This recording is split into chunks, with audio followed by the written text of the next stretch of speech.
From strength to joy. This episode of Aging Unscripted breaks down why nutrition isn't about restriction, but rather about fueling a life worth living. Tune in to hear more about eating for life. Welcome to Aging Unscripted, a podcast with a different perspective on aging. Here we explore a wide range of topics aimed at celebrating, supporting, and honoring the aging journey. I'm Jill Vitale-Aussem, and I'm privileged to serve as president and CEO of Christian Living Communities, a nonprofit senior living organization based in Denver, Colorado. In studio with me today is Pam Sullivan, our vice president of communications and philanthropy.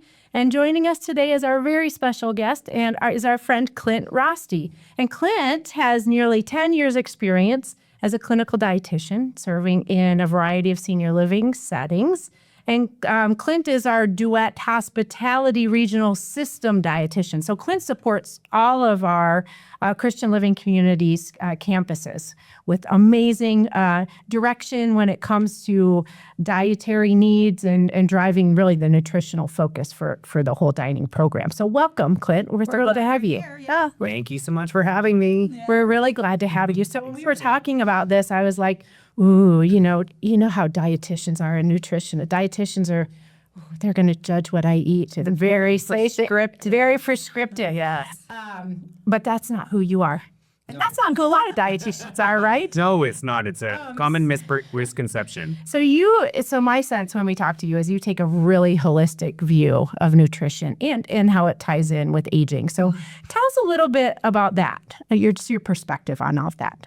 Yeah, I think that when you look at the general sense of nutrition and who we are as people and health and wellness in general, and nutrition kind of being that primary base layer for all of that, I look at it from the whole person, from looking at everything that provides wellness to a human. And so sometimes nutrition is a major component of that, but I think that it has a lot more to do about how someone is feeling, stress levels, if they're getting enough sleep, if they are taking care of themselves in a general sense, making social connections, feeling financial well.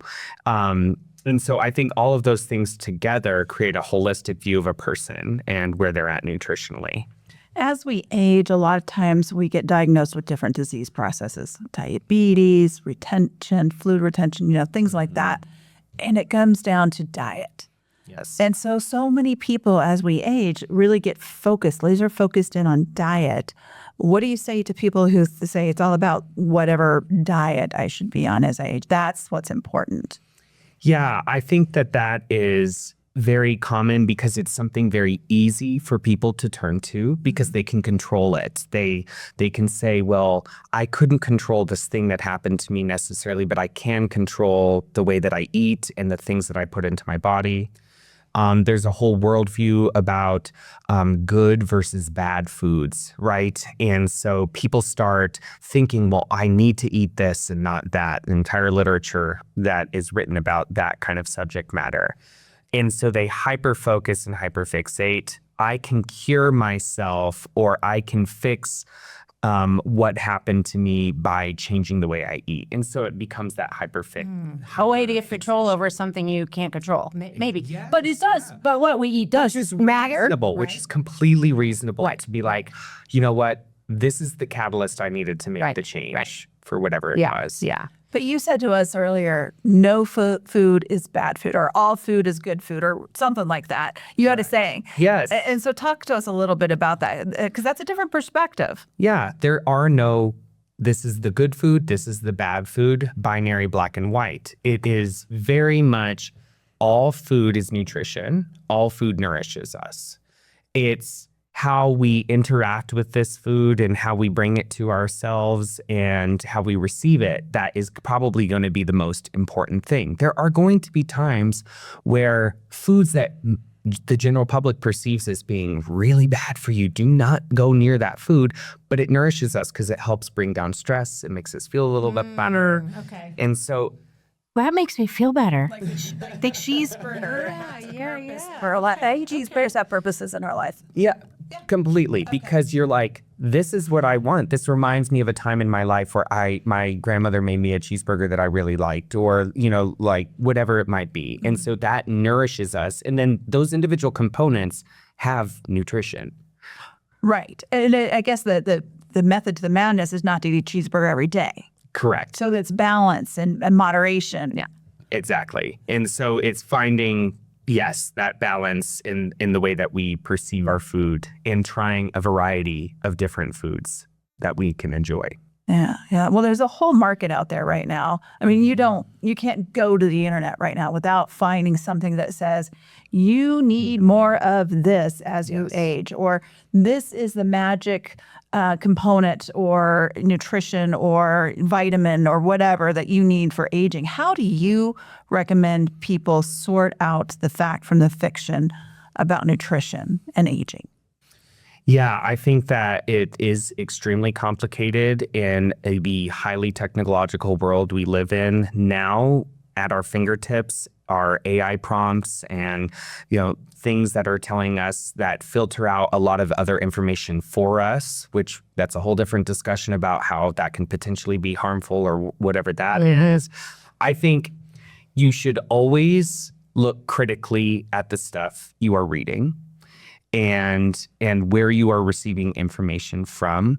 Always look at who the author is, if the author has different intention, or if it's from a paid subscription of some kind, like from a company. Yeah. And those are hard to find sometimes. Sometimes they look so legit. Right. Completely. Yes, they do. And they're selling a pill or something. You scroll to the bottom, it has to say if it's a paid partnership or if whatever it might be. Find out who the author is, where are their roots, like what is their background, anything like that. I think obviously I will refer to if it's written by a registered dietitian or a medical provider or practitioner. Now, not everybody's created equal. You still need to do some of that background research. So seeking out someone though, like a dietitian, is a wise choice. Yes. Right. Because then you're kind of, not just kind of, you're getting information from somebody who has the education and the experience to help you really think about things rather than some influencer, right? Yeah. Who's peddling something, which you all do. Your team of dietitians helps the residents in our communities, right? Who are trying to figure out what should I be eating with, now when I'm, trying to get this outcome, as well as supporting people who need higher levels of care. Yeah. And a lot of health plans have dietitians that are available too. So, right. So, a lot of options. A lot of options out there. So help us cut through the noise, though, because we've kind of touched on it a little bit. There's a lot out there. Yeah. Yes. Like, what's the basic components and things that, as we age, we really should think about, like protein and carbs? I mean, what are the basics? What's the starting block? Yeah, I think, well, if you're looking for a good source of information, you could do worse than going to the Academy of Nutrition and Dietetics. Eatright.org has its own website. That is our, source for information, and the academy that recognizes us as dietitians. If you're at baseline, you want to first start, I think you should always have a yearly physical at the very least, right? Look at what your medical markers are. So where am I at? Is there something that I seem to be deficient in or that is troubling with me? Talk to people. Are you feeling fatigue or anything like number that? For example, if you're feeling overly tired, maybe you aren't eating enough carbohydrate because that is what fuels us. That's what gives us energy. Because you keep being told to just eat protein, don't eat carbs. But then there's a pitfall to that, right? So yeah, that's a good Absolutely. So maybe you're like, oh gosh, I'm feeling tired, but you just got off of like some 10-day, low carb thing. And of course you're feeling like not energetic. If you're feeling like, I want to start going to the gym because I want to help increase musculature or strengthen joints because I am nervous about like my mobility as I age, then you might do well to increase your protein and say, I want to have more protein rich sources, animal, non-animal proteins, or whatever that might be. And fat is an insulator. You need fat. And as we age, that actually becomes something that we are very, very concerned about. Okay. So that I say more about that. What does that mean? yeah. Give that to us in English, please. And the fat is an insulator. Okay, does that mean that if you have more fat, you're just more insulated, or what does that mean? I mean, fat provides cushion and insulation around your major vital organs, and it helps, it helps keep you. It helps keep you warm. It helps also provide energy. In fact, it's the highest energy source per gram. That's all the science behind it. But it's there because we need that. And of course, as a dietitian, I'm going to say that, of course, we need fat for nutrition. Maybe be intentional about the fat that you're taking into your body. You want some of those higher sources of good fats for you. What are some examples of those? Yeah. Oh, like avocado or olive oil or nuts and seeds, things like that, Not the candy bars that. Yeah. Exactly. Yeah. So I think that goes into a conversation about when we're trying to choose nutrient-dense foods versus foods that have little to no nutrition. And so that's why I say there's no good and bad, but we should be intentional about what we bring to ourselves and what we're looking to solve. Yep, absolutely. When you said that about fat being good, so I was thinking about my grandmother. And she lived to 92, and she was super healthy. She might have had some vitamins she was taking. She lived in her home, and she did her own thing. And I remember her being like 90 and still saying, well, I'd like to get this 10 pounds off. And I was just like, is this what the rest of every woman's life is going to be? That you keep trying to get that 10 pounds off for the rest of your life? Like, we have more decades of that. I'm focused so much on the scale. We focus so much on the scale. And I think it's just, I don't know, it's kind of beaten into our heads a little bit from society and advertising. What are your thoughts on that? Yeah, that's so impactful and so important to talk about, because I think that there's a whole history behind it, right? In the way that our culture is formed around food and formed a dialogue and narrative around food. And so this is something that you have heard throughout decades and decades worth of time of, I just need to get this last 10 pounds off, or I need to lose weight, or I need to be doing this. It's now, more known as diet culture, right? I need to be on a diet. If I'm not on a diet, what am I doing? It's almost something, at the holidays, this, it's the most pervasive, is because we see it and we start to say things to each other and to ourselves, like, okay, after the holidays. Yes. I said that to myself this morning. Yeah. After the holidays, I'm going to lose this 5 pounds, or I gained a lot of weight over the holidays, which if you just know the stuff behind you, it's not possible to gain that much weight over the holidays. Maybe you have some water weight or whatever it might be, but it gets rooted in people's minds that, okay, now I need to do something to offset, or I need to exercise to earn the calories that I ate earlier in the day. And so that's all that diet culture jargon. And it's almost like food is the enemy, right? Correct. And so how do you help, or what would you say to somebody? What should we say in our heads instead of, this is bad, I shouldn't eat that? Or if I'm 90 and I'm saying I need to lose 10 pounds, how might we? Is there a path to looking at this in a healthier way? Yeah. Do you think? No, I think it's rewriting the dialogue with yourself. Okay. Letting yourself know that I'm not wrong for wanting to eat food, or for wanting to nourish myself, or for having a craving, or for whatever it might be, and starting to meet yourself where you're at and asking yourself questions. That's that self-talk dialogue that you have, and say, well, what am I feeling right now? Am I feeling bored? Do I need stress? Yeah. Am I feeling stressed? Is that what is making me want this thing? Not overly restricting, because there's a binge purge cycle that starts to happen, and just saying, I can have this if I want it. Yeah. Well, you're talking about, instead of big changes and big diets, incremental, sustainable. Talk a little bit about how you get on that incremental, sustainable track versus crash, burn. Yes. I think it's making little subtle changes that you can keep with yourself and that you enjoy and that help make you ultimately feel better and that are sustainable long term. Now, this is such a dietitian thing to be like, okay, that's right. At the dietitian is like, I'm going to make small, incremental, sustainable changes. I'm going to make smart goals for myself. I'm going to keep myself accountable to I'm going to get 8 hours of sleep every single night. Or I'm going to try and find something that I can eat for breakfast every single day that I enjoy. It doesn't have to be some huge thing. It just can be like a little bit of yogurt or a banana or whatever it might be. And I'm going to start my day off by reading the newspaper and eating this thing. And that might Then you get stressed out reading the newspaper, and then you want to. That's a whole other podcast, Jill. That's a whole other podcast. Maybe not the Newspapers. You watch the birds. That's it. But the one thing too that we touched on, and I know I'm experiencing this right now, is the things I ate in my 20s have a whole different impact on me going into my 60s. Yeah. So what is that about? I mean, there is a realization and an acceptance of things do change as you age. Your relationship with food and those really hot Cheetos come back and haunt you later now than they did in the 20s. Or I used to live on Suzy Q's and that was my lunch. And now that would do me in, Yeah. So talk a little bit about that acceptance and that realization and how you navigate those changes and understand what to do next about it.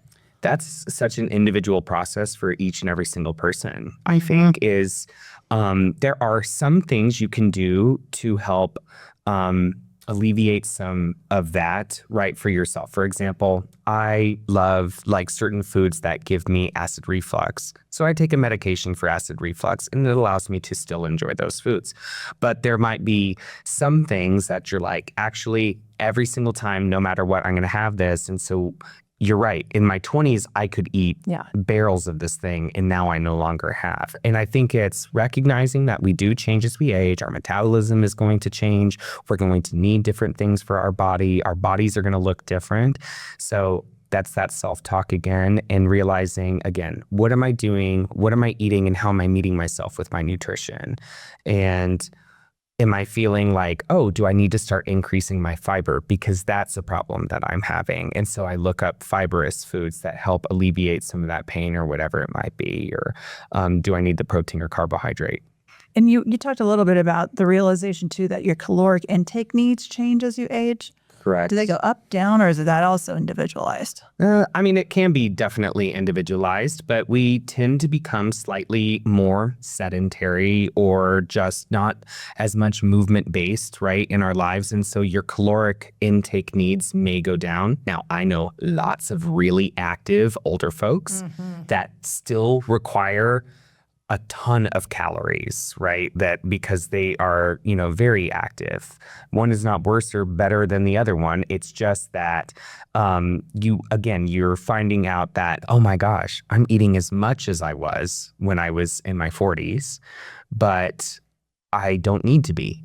I need to revisit what it means to be sitting and eating a whole meal, and what that looks like. Yeah. So for you, somebody who's this is your career and you have great knowledge of all this. What does a day look like for you with what things do you choose? Specifically to eat or just in general, in general. What do you shoot for?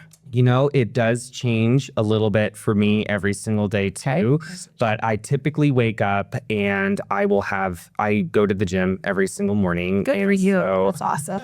That is, it's good. It's part of my habit. It's part of my habit that I love. It's something I enjoy as far as movement. And so I know that I need to eat something before I go.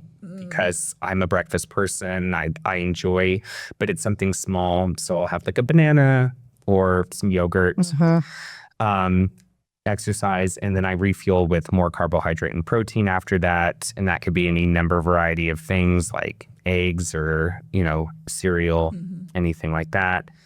And I try and plan out my meals as much as I'm able to. Okay. But I hate eating the same thing like week over week. You know, that some people can just like eat like My husband has been eating the same thing for breakfast for 10 years. I can't do that. I cannot do that. It drives me crazy. Yeah. So some people are like that. They're like, hey, I love sweet potato. I could probably have a sweet potato for the rest of my life, like every single day.